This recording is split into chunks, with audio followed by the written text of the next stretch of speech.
Welcome to the Red Pill Sports and Entertainment Show. I am your host, Albert Apache, and as usual, we are brought to you by Open Source Self-Defense, Fitness, and Grappling. Alright guys, so we're going to try a little different format. So without further ado, let's go ahead and get into today's topics. So guys, let's talk a little bit about stuff that's been in the news last week about the whole college entrance exam and the cheating surrounding that. What I find extremely interesting is the fact that we seem to not be talking at all about those that were taking the bribes and only the people who were paying out the bribes.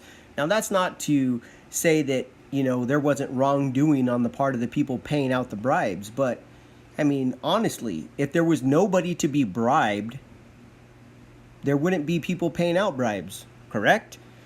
I mean, it seems a little bit bass-ackwards to me. This all goes back to what is exactly wrong with our continuing education system and how it is basically become completely corrupt. It's essentially, at this point, has become secondary education. Universities have basically become a welfare system and a job placement system for people who would otherwise not have a job with very worthless degrees. All of these faculty members that get paid a decent amount to be instructors and professors and tenured instructors that, have degrees that you can't, they have no practicality to them, no practicality whatsoever. And, you see this over and over, how colleges continuously, push people to take classes that are exactly meaningless to their degree. You have, biology, medical, legal, maybe even engineering students, enrolled in classes that they'll never, ever use in their degree. And it's become a giant Ponzi scheme, which basically milks, the money from the working class and puts it in the elites class, in the academic elitist class, where they basically use that money and those funds to, see their pet projects taken care of. It also is a way that university professors, those at the top, steal the labor of those that are, below them, that are their students. How many times have you heard, or if not, maybe you need to go around campus onto the hard science areas where you have students who basically do calculations, do work for professors in their class projects, their undergraduate and graduate projects, that then the professor takes credit for doing that work. So, it's just a horrible system. I think it just, shows more and more that, it's kind of a broken system. You see that, they use their power and influence also to push for more and more licenses and more tests, and you can't get a license without having this degree, and you can't do this without doing that, and you have to go here and you go there, when really, in all reality, being a practitioner is how you learn the best. And, it's one of those things I think we really have to get back to. I think the rise of the internship, the rise of the apprenticeship, or I should say the comeback of those systems, is on the horizon. Because honestly, education has become a commodity. There's nothing that you cannot learn pretty much on your own once you know how to read and write and do basic arithmetic. You can teach yourself pretty much any skill. And that should be the focus, really, of education. And I think it's time that we stop paying tens of thousands, sometimes hundreds of thousands of dollars for a piece of paper, mostly because it makes us feel good. So anyhow, that's my rant on the little college cheating thing. Let's move on into something in the world of entertainment. So guys, let's talk a little bit about Captain Marvel. Red pill moment here, guys. Unfortunately, this was the biggest disappointment in the Marvel cinematic universe. Very poorly put together movie. The entire movie felt rushed. The production felt rushed. The character, the casting, she never jumped off the page as somebody, or jumped off the screen, excuse me, as somebody who was meant to play this role. And if you're a normie and not really big into comics, you probably really won't have too big of an issue. It'll be a so-so movie for you. You'll probably give it a B because of a lot of the special effects. But as a comic book fan, just knowing the source material, knowing how much they could have done with the character, and how much they just destroyed so many cool things that they could have done with the character and with the MCU, it's really a C movie. I'm really glad that I only paid matinee prices for it. To put it into perspective, or to kind of wrap it up, there are some spoilers here, so if you haven't seen it, you might want to skip past this particular point. But, they get a lot of things right, but they do some really bad things, like changing the gender of Marvel. Now, I don't have a problem with there being a lead heroine, obviously a female in a role that is going to be a hero, and Captain Marvel was a very powerful hero in the Marvel comic universe, and so there's no problem with that. I just think it was so over the top with the feminism message. I mean, you had to also change the gender of Marvel, the Captain Marvel, the original Captain Marvel. You had to change his gender as well. That just didn't make any sense. And then also the whole tie-in with Monica Rambeau, like in the comic books, they're not even really associated, and it almost kind of undermines her as a character, the way this is put together, because she was a very powerful, amazing character all on her own. She actually was a leader of the Avengers at one point in time. So I really didn't like the way that the MCU put together this movie. It felt really rushed. They really butchered some storylines. It almost feels like there was some kind of bug in somebody's ear that they had to make, a female lead movie, and it had to be now, and we had to fit it in somehow into the Infinity Gauntlet, Infinity War, Endgame, narrative. And so it just felt really rushed and really secondhand. There's a lot of cool, neat little Easter eggs if you're kind of nerdy and looking for them. There are some cool things in it, but it just is way over the top with its feminist political messaging, and there's just no need for it. It's just no need for it. I mean, Marvel has always been really good about giving its readers, its fans, a very diverse hero population: females, males, different ethnic backgrounds, different sexual orientations. There's really no need to start to so overtly push some kind of certain narrative. So it was just really, Marvel's always been pretty progressive, and it just felt like such a reach, and I really feel like they did a disservice to Marvel. They really did a disservice to Monica Rambeau. But, that's my opinion, being a comic book fan. If you have time, just save your money. You're really not missing anything that important out of Captain Marvel that you'll need to know for Endgame. At least to me, I didn't see anything that was going to really would, leave you going, huh, what happened? No, it just felt really rushed, like they just tried to stick it in there.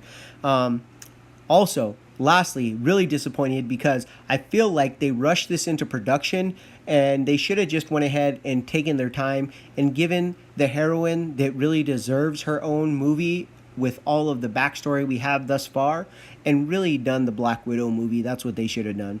But anyhow, that's my opinion on that. Let's move on.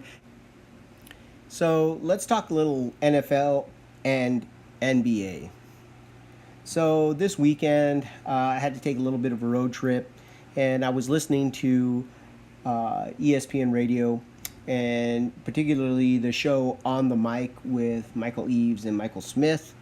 And they were starting to talk a little NFL, and they were talking the Browns and how good they looked and all that kind of stuff. And then they shifted into a conversation about Kareem Hunt.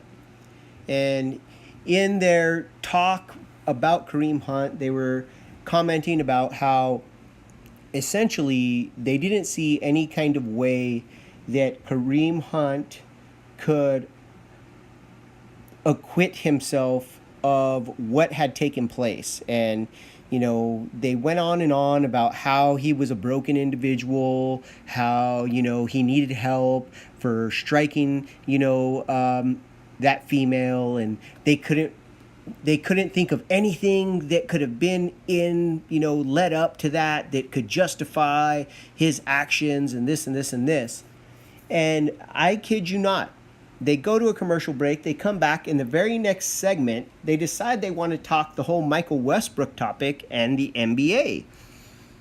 And after just saying what they said about the incident with Kareem Hunt, I believe it was Michael Smith that said, well, I think that there has to be a day of reckoning. I'm not advocating violence, but there needs to be a day of reckoning for fans. They just can't go around just saying whatever they want to anybody and, not expect that they have to pay the price. So let that sink in for a moment. In one segment of the show, okay, they're talking about how there's nothing that could have been said that could have justified one human being striking another human being. Yet, in another segment of the show, they're saying that there has to be a day of reckoning for people who run their mouths and say the wrong types of things, whether they be racist comments or over-the-line comments about your family, whatever the case may be, to players. So, what was the only difference between these two conversations? Well, in typical blue pill men, white knight, mentality, it was that in one instance with Kareem Hunt, it's a player striking a female, and in the other instance, it is a male striking a male. And so all of a sudden, somehow, because you have a difference in gender, that means that a woman has every right, has no limits or bounds on what she can say to instigate a male simply because of a penis and testicles. She now has, or the lack thereof, she now has free reign to say whatever she wants, to antagonize, to belittle, to emotionally or mentally be aggressive and abusive.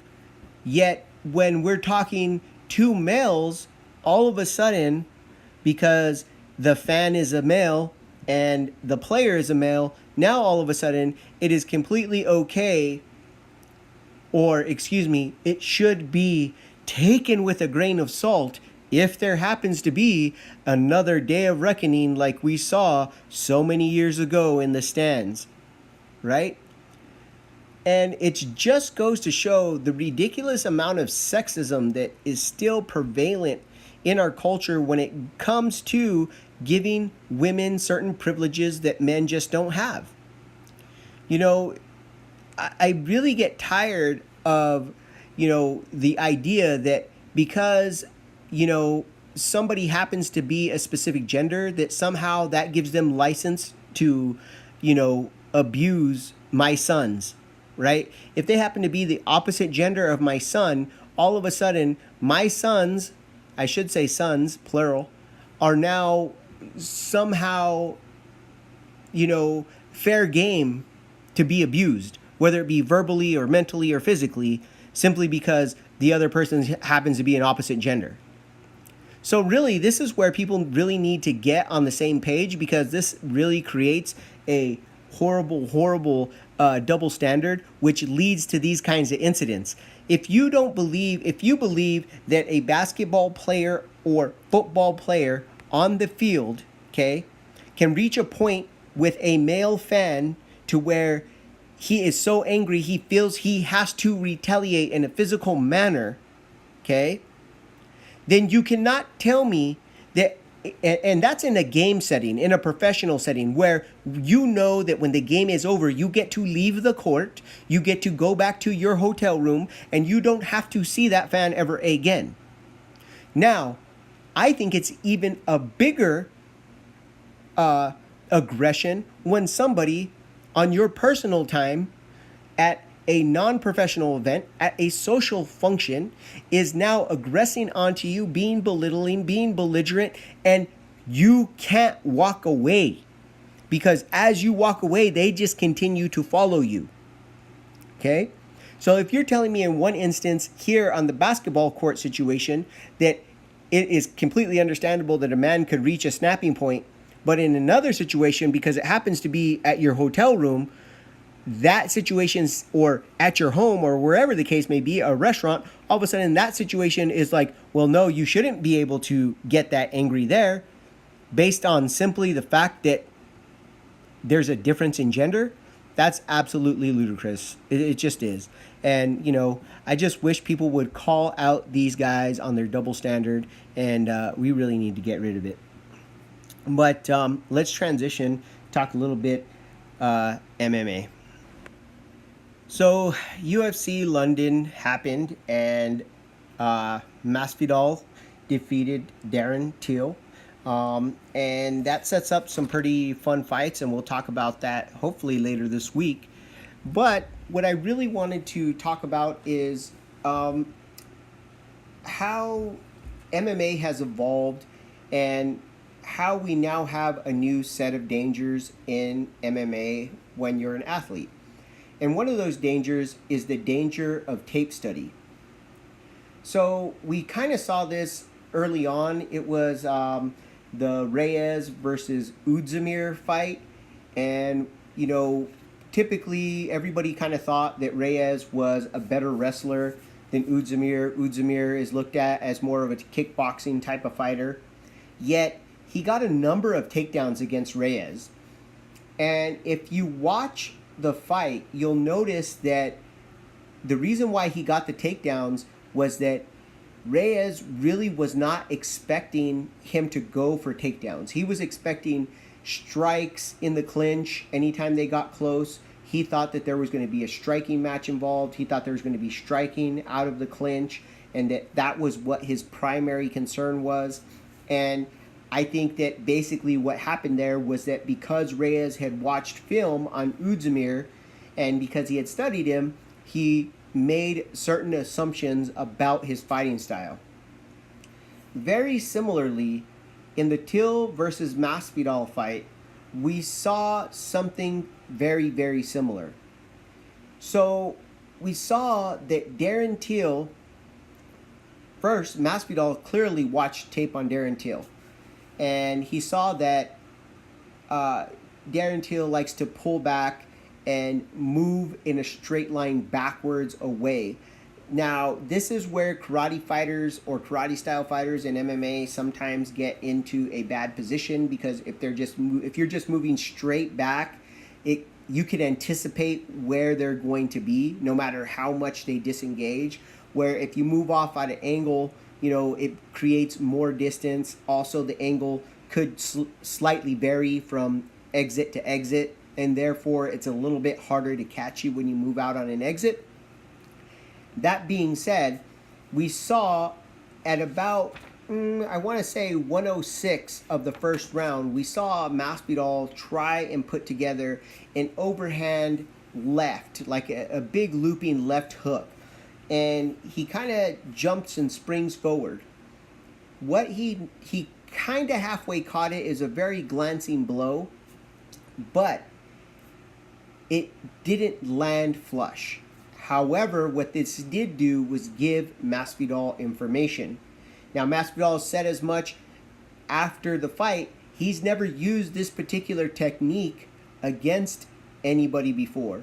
So Darren Till had watched enough film that he did not expect that knockout punch to come in the combination in which it came. Masvidal switched stances to start. He went southpaw, so that way he was southpaw on southpaw against Darren Till.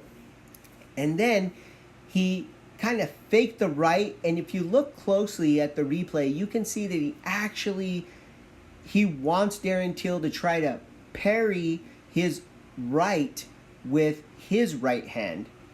He then hooks it and kind of pulls it down, making sure to clear the path for his overhand looping left hook, which catches Darren Till just flush on the chin, puts him out. So, here's the danger. Because I believe Darren Till had watched enough film on Masvidal, I think he got caught with that because he did not expect it. I think he learned his lesson having fought Tyron Woodley. I think he would have expected that type of strike from Tyron Woodley. But because Masvidal had never shown that out of his arsenal, I think he felt confident that that was not going to be a strike that was coming. So, all in all, I think that film study and tape study, while it has progressed the game of MMA quite a bit, I think we're going to start to see a little bit of a shift to where maybe tape study and game planning is not the greatest. Again, one of the fighters that I believe is super talented, but their team, their coach does not get enough credit for their success, is Jon Jones. I think that Greg Jackson does not get enough credit. We hear a lot about Wink, but to be quite honest, I really think that it's the fighters that have Greg Jackson more prominently in their camp from that particular fight team that perform better. Now, that's if they listen to, of course, the coaching strategy and what the advice is, but, you know, there does come a danger from watching too much film. And because of that, I think that's why some of these younger fighters coming up could be a little more dangerous to Jon Jones as they're developing. It used to be that you would think you would want to catch an up-and-comer before they developed. But now it seems like it might be to the up-and-comer's advantage to actually fight before you start to see and notice tendencies in their game so that they still have some tricks and things up their sleeve. And also, this is why people need to continue to evolve their game. Much like Udzamir did against Reyes. He evolved his game, he got a couple takedowns, he did things that people just didn't expect to see out of him, and it really paid dividends. So that's what we got, guys. I hope you like this new format, trying to put together things a little bit quicker, a little bit shorter, and that way we can talk about more things and put out more content. All right, guys, we'll catch you later. Remember, be practical, be purposeful, get fit with a purpose, guys.